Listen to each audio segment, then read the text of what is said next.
नमस्कार, आप देख रहे हैं स्पोर्ट्स वीके। मैं हूं आपके साथ योगेश मिश्रा। कहते हैं कर्म प्रधान विश्व करी राखा, जो जस करहीं सो फल चाख। अगर आपने अपनी जिंदगी में कर्म को सबसे ज्यादा इंपॉर्टेंस दी है तो आपको फल भी उसी के हिसाब से मिलेंगे। अब आप सोच रहे होंगे कि मैं इस दोहे से क्रिकेट की या खेल की बात में शुरुआत करना क्यों चाहता हूं, तो उसके पीछे वजह है। वजह यह है कि जब भी कोई चीज निजी जिंदगी में या आपके कैरियर में या आपके आने वाले समय में घटता है या आता है, होता है, तो इंसान किसी ना किसी चीजों से अपने आप को कनेक्ट करता है। और मैं जिस खिलाड़ी के बारे में आपसे बात कर रहा हूं, वो खिलाड़ी की जिंदगी भी कैरियर के रूप में ऐसी ही रही। बहुत सारे उतार चढ़ाव रहे, लेकिन कहते हैं कि जब दरवाजा खुलता है ऊपर वाला, जब आपके मेहनत के बाद जब आपको रिजल्ट मिलने शुरू होते हैं, तो फिर आपको पता नहीं चलता कि कितने सारे दरवाजे लगातार खुलते चले जाएंगे और आप आगे बढ़ते चले जाएंगे। परिश्रम दिखता है, पीछे की मेहनत दिखती है, उसको पता होता है जिसने किया होता है, लेकिन सबको सिर्फ रिजल्ट दिखता है। यानी कि अगर बहुत कम शब्दों में आपको कहूं तो दुनिया उगते सूरज को प्रणाम करना चाहती है, डूबते को बहुत कम लोग करते हैं। तो आज के समय में क्रिकेट में अगर कोई उगता हुआ सूरज है अपने मेहनत के दम पे, अपने काबिलियत के दम पे, तो वो संजू सैमसन। संजू सैमसन एक ऐसे खिलाड़ी हैं जिन्हें लगातार अपेक्षा किया गया, अपेक्षित हुए, लगातार नजरअंदाज हुए, फिर भी उन्होंने अपना काम को जारी रखा, उसको रोका नहीं, उसको करते रहे। चाहे वो आईपीएल में मौका मिला, चाहे वो छोटी मोटी T20 में या अलग टीमों से खेलने का हो, या अलग सारी ट्रॉफीज हो जो अलग अलग टूर्नामेंट होते हैं उसमें खेलना हो, सब में उन्होंने जब भी उनको मौका मिला उन्होंने अपना बेस्ट किया। लेकिन अब उनके किस्मत के दरवाजे उनके मेहनत के बदौलत खुल चुके हैं। अब वो दरवाजे कहां पे खुलते खुलते उनको कहां तक पहुंचाएंगे, संजू सैमसन को भी इस बात का अंदाजा नहीं होगा। और ये बात मैं इसलिए कह रहा हूं क्योंकि जब बैक टू बैक उन्होंने 3 शतक लगाया तो उन्होंने बता दिया अपने क्लास के बारे में, अपने वजूद के बारे में, अपने टैलेंट के बारे में, अपने बारे में कि संजू सैमसन मतलब क्या। वो सब कुछ उन्होंने दे दिया जो उस 3 शतक ने उनके आने वाले पिछले 20 साल के कैरियर को ऐसे पलट के रख दिया जिसका अंदाजा उनको खुद भी नहीं था। क्योंकि T20 में अगर कोई बल्लेबाज 3 शतक लगाता है तो अपने आप में बहुत मायने रखता है। 120 गेंद होती है, जहां आप 100 रन बना लेते हैं अकेले, तो आप समझ सकते हैं कि आप किस लेवल के क्रिकेट को खेलते हो, समझते हैं। तो इसलिए यह बात जरूरी थी, और जरूरी है कि एक ना उनके साथ एक बहुत उनको कह सकते हैं आपकी इस 3 शतक के बाद लगातार बेहतरीन प्रदर्शन के बाद उनको गिफ्ट मिला है। और गिफ्ट जो मिला वो शानदार मिला है। इसलिए भी मिला है क्योंकि कहते हैं ना कि जब आपके पास कुछ नहीं था खोने के लिए, तो अब तो पाने के लिए बहुत कुछ है। आने के पास आपके रास्ते में सब कुछ है, जो भी मिल रहा है, जो मिल रहा है, जो आ रहा है उसको आने दीजिए। दरअसल भारत के लिए T20 की 5 पारियों में 3 शतक लगाने के बाद विकेटकीपर बल्लेबाज संजू सैमसन को सैयद मुश्ताक अली ट्रॉफी में केरल टीम की कप्तानी सौंप दी गई। उनके इस गजब के प्रदर्शन के बाद केरल क्रिकेट एसोसिएशन यानी KCA ने सैमसन को सैयद मुश्ताक अली ट्रॉफी के लिए कप्तान नियुक्त कर लिया है।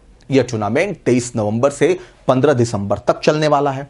बता दें कि संजू सैमसन रणजी ट्रॉफी में सचिन बेबी की कप्तानी में खेलते हुए नजर आए थे। जनवरी तक भारत का कोई व्हाइट बॉल मैच नहीं है, जिससे सैमसन पूरे सैयद मुश्ताक अली टूर्नामेंट के लिए केरल के लिए उपलब्ध है।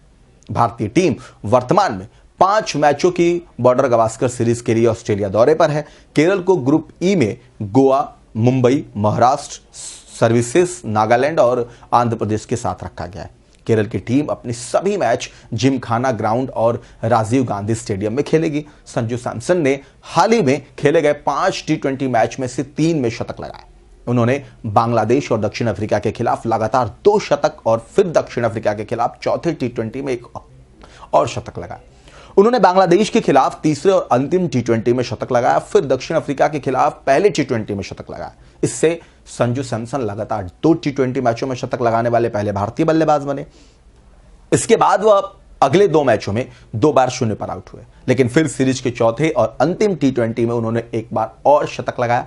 केरल 23 नवंबर को हैदराबाद में सर्विसेज के खिलाफ अपने अभियान की शुरुआत करेगा। बतौर अगर मैं आपको बता दूं कि इस टीम में कौन कौन है तो उस नाम भी जान लीजिए। संजू सैमसन बतौर कप्तान, सचिन बेबी, रोहन कुनुमल, जलल सक्सेना, विनोद, मोहम्मद अजहरुद्दीन, बंसिल थप्पी, एस निजार, अब्दुल बासित, एस इस्कारिया, अजनस इमान और Sijomon Joseph, Mithun S, Vaisakh Chandran, Vinod Kumar CV, Basil NP और शराफुद्दीन NM, निधीश MD। बड़ी बात यह है कि जब कोई खिलाड़ी बड़ा टूर्नामेंट खेलता, बीच में आपने देखा होगा एक चीज की, खिलाड़ियों को जब बोला गया कि आप घरेलू क्रिकेट खेलिए, घरेलू क्रिकेट का मतलब इससे था कि उससे क्या होता है ना कि अगर आपका कोई टूर्नामेंट नहीं हो रहा है, कोई मुकाबला नहीं हो रहा, कोई मैच नहीं हो रहा, तो आप बैठे मत रहिए, प्रैक्टिस जारी रखिए, किसी ना किसी घरेलू क्रिकेट में अपने आप को बिजी रखिए, जिससे कि आपका जो प्रैक्टिस छूट जाता है, जो आपका फ्लो एक बना रहता है वो बरकरार रहे, वो टूटे ना। लेकिन बहुत सारे ऐसे खिलाड़ियों ने इसको मना भी कर दिया। घरेलू जैसे उदाहरण के तौर पे आप ले सकते हैं, भारत के विकेट कीपर हैं ईशान किशन। ईशान किशन ने उस समय मना कर दिया, झारखंड से उनको खेलना था, मना किया या उनको इच्छा नहीं थी, जो भी, क्योंकि लोगों को लगता है कि अब तो मैं भारतीय टीम में खेल रहा हूं, तो मैं अब छोटे ग्राउंड में झारखंड से जाके कैसे खेलूंगा, उन छोटे खिलाड़ियों के बीच में कैसे खेलूंगा। लेकिन मुझे ऐसा मानना है कि जब आप क्रिकेट खेलते हैं, जब आप बैट बॉल लेकर के, पैड्स लेकर के अपने मैदान में जाते हैं, तो कोई छोटा बड़ा नहीं होता, सब एक बराबर होते हैं, क्योंकि आपको नहीं पता कल आप जिसके साथ खेल रहे हैं कल वो कहां होगा। महेंद्र सिंह धोनी के साथ खेलने वाले लोगों को नहीं पता था कि धोनी एक दिन भारतीय टीम के कप्तान होंगे।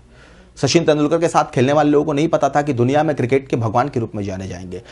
वीरेंद्र सहवाग, सौरभ गांगुली, ऐसे तमाम वो खिलाड़ी हैं जिनके साथ खेलने वाले को नहीं पता कि वो कल कहां पहुंचेगा। और इसीलिए सबसे ज्यादा जरूरी है कि प्रैक्टिस सेशन आप जितना कर सकते हैं, क्रिकेट में अपने आप को जितना बिजी रख सकते हैं आपके लोग। और संजू सैमसन ने ये चीज मैंने उनके अंदर देखा है कि जिस तरीके से शांत वो दिखते हैं मैदान में और जिस तरीके को खेलते हैं, वो वैसे प्लेयर भी हैं, उनका बिहेवियर में भी वो चीज झलकता है। तो मुझे ये बहुत अच्छी बात है कि वो सैयद मुश्ताक अली के लिए जा रहे हैं और कप्तानी कर रहे हैं। उनके लिए बहुत बड़ा ये तोहफा होगा, क्योंकि उनको मिला है भारतीय टीम के बाद फिर से कप्तानी करने का मिला। बहरहाल आप संजू सैमसन को लेकर क्या सोचते हैं, कमेंट करके जरूर बताएं। ऐसी तमाम खबरों के लिए देखते रहिए स्पोर्ट्स सीखे। नमस्कार।